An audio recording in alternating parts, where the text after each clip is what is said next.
اس نے کانپتے ہاتھوں کے ساتھ نمبر ملایا۔ ٹرن ٹرن، آگے سے کھانستی ہوئی آواز نے فون اٹھایا۔ ہیلو ہیلو، کون ہے؟ کوئی بولتا ہی نہیں۔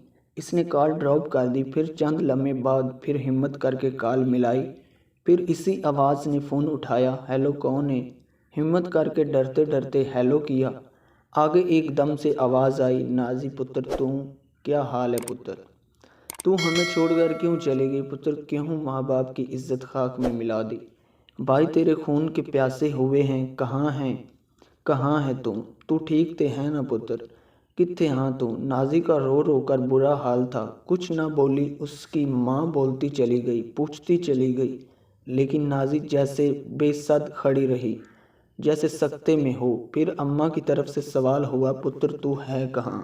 اتنے سال ہو گئے، تو خوش تے ہیں نا؟ آخر ماں تھی، ماں کی محبت تو ختم نہیں ہوتی۔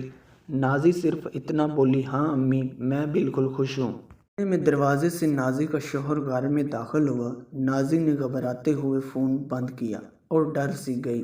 شوہر نے داخل ہوتے ہی پوچھا، کس سے فون پر لگی تھی؟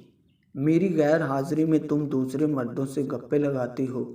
تم میرے ساتھ بھاگ کر آئی ہو؟ کسی اور کے ساتھ بھی بھاگنے کا ارادہ ہے؟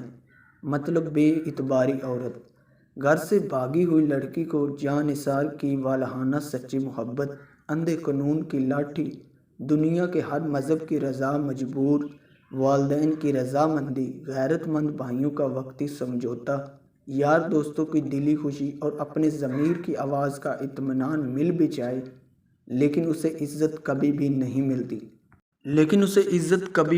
ملتی۔ اپنی ساری زندگی کی قیمت پر بھی نہیں، اپنی آنے والی نسلوں کے سامنے بھی نہیں۔ اسے صرف سمجھوتے کرنے ہوتے ہیں، وہ سمجھوتے جن سے فرار کے لیے اس نے یہ انتہائی قدم اٹھایا۔